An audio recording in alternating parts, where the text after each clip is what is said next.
पहले जब हम रिसर्च किया करते थे तो हम लाइब्रेरीज जाते थे, कई कई साल कई कई बुक्स जो है ना वहाँ पे पढ़ते थे, कई कई आर्टिकल्स, बहुत सारी रिसर्च के बाद हम लोग ये सारी चीज़ें कह ले के रिज़ल्ट के ऊपर पहुँचते थे। अब ये चैट जीपीटी आ गया, वहाँ पर आपने चीज़ें कलेक्ट भी कर ली हैं, आपको कहीं जाना भी नहीं पड़ रहा, आप घर पर बैठ के सारी चीज़ें कर रहे हैं। अब कुछ एक्सपर्ट्स कहते हैं जी अगर ये टेक्नोलॉजी आ गई है, विच इज़ वेरी गुड कि आप उसका इस्तेमाल भी कर रहे हैं, उसको इस्तेमाल में लेकर भी आ रहे हैं, लेकिन लोग कह रहे हैं कि जी हमारा जो क्रिएटिविटी है वो ख़त्म हो रही है, हमारी ब्रेन स्टॉर्मिंग जो हम लोग करते थे, हमारा ब्रेन इन्हांस होता था उसकी वजह से, वो ख़त्म हो रही है। तो आपको लगता है कि ये उसकी जगह ले सकती है ह्यूमन ब्रेन की अगर बात की जाए तो?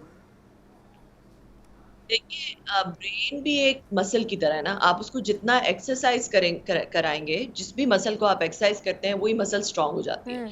तो जैसे पुराने जमाने में जब कैलकुलेटर होते थे, हम्म। मेरी नानी जो थी, उनको आप कुछ कह दें, आप उनको कोई सम दे हम्म। दें, कोई मल्टीप्लिकेशन, कोई डिवीजन आप उनको बता दें, वो 1 सेकंड में आपको जवाब दे देती हाँ। थी। उनका इतना दिमाग तेज चलता था when it came to these math calculations, क्योंकि जाहिर है उनके ज़माने में कैलकुलेटर्स नहीं होते थे। उन्होंने अपने दिमाग से ही, वो टीचर थी मैथ की, उन्होंने अपने दिमाग से ही वो कैलकुलेशंस करनी होती थी। तो फिर उसके बाद जब कैलकुलेटर आ गया तो आपने देखा कि अब हम नहीं उस तरह से सॉल्व कर सकते हम्म। मैथ के इक्वेशंस जिस तरह से वो लोग कर सकते थे।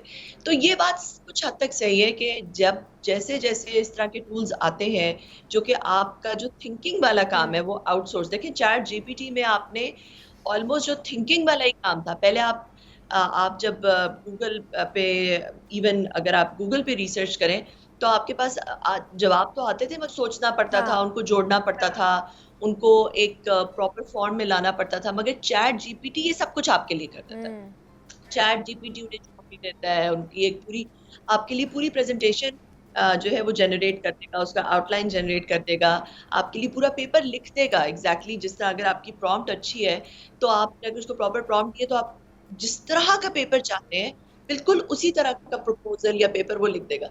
तो आपने अपनी जो थिंकिंग थी, जो ब्रेन स्टॉर्मिंग थी, वो पूरी आउटसोर्स कर दी चैट जीपीटी।